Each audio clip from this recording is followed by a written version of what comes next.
The History Channel Civil War: A Nation Divided was released on November 7th, 2006 for the PC, PlayStation, and Xbox 360. This is the only game I've ever seen set during the Civil War and to be made by the History Channel.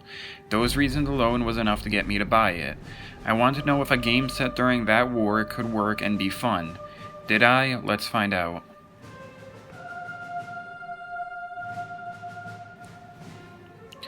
From 1861 to 1865, the United States of America, the Union, was at war with the 11 states that had seceded and created the Confederate States of America, the Confederacy.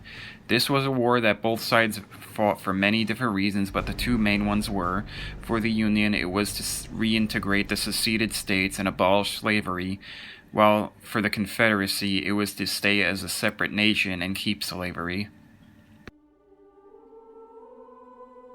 There's nothing to write home about here. The game gets the job done but doesn't go beyond that. The forests and structures that you'll be fighting around look fine, while the models for the soldiers look pretty good.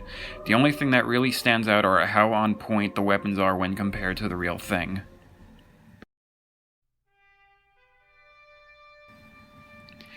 With the game being a first-person shooter published by Activision, of course the first game you're going to compare this to is Call of Duty, and well, you're right. Within the battles, you are given objectives that you must complete while fighting against soldiers of the opposing side. With this game being set in the Civil War, there aren't many times you'll do something other than the basic gunplay while taking cover, but that's not to say that there's absolutely nothing. You'll operate a cannon a few times. While riding on the back of a wagon, you'll get to shoot a chain gun, and there's even a battle that's purely sniping to defend your hilltop.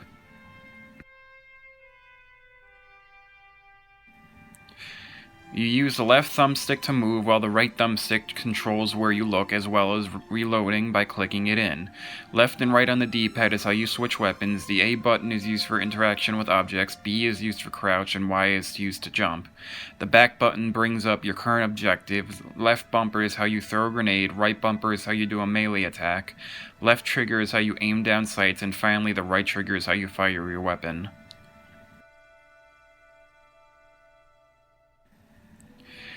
You get to fight through 12 famous battles of the Civil War, from the Union blunder of the First Battle of Bull Run to the ruin of the Confederates at Gettysburg.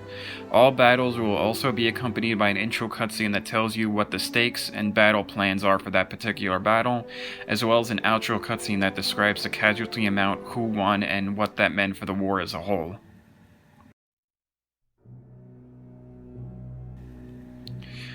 There are 3 difficulty options: easy, normal, and hard. I'll be honest, when I replayed this on normal, I got my ass handed to me.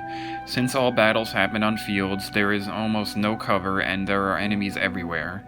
It doesn't help that your health doesn't completely regenerate back. This is somewhat mitigated by the fact that the game has manual saving, meaning you could save anywhere at any time, as many times as you want.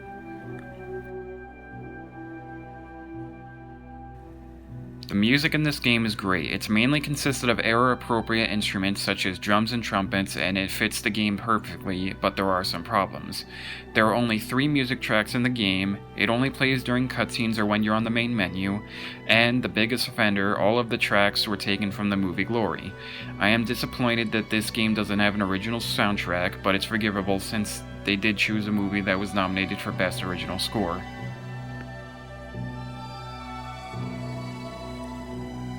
Although this isn't the worst game I've ever played, I could make the argument that it's the most unremarkable game I've ever played, but even I don't believe that. I do believe that what this game shows is potential that a game about the Civil War can be done, and this game at the very least sets the foundation. Now what we need is a major game company to raise the bar and deliver us the Civil War game we deserve, but until then, this is what we have, and for what it's worth, it's not that bad. I give it a recommendation. Thanks for watching.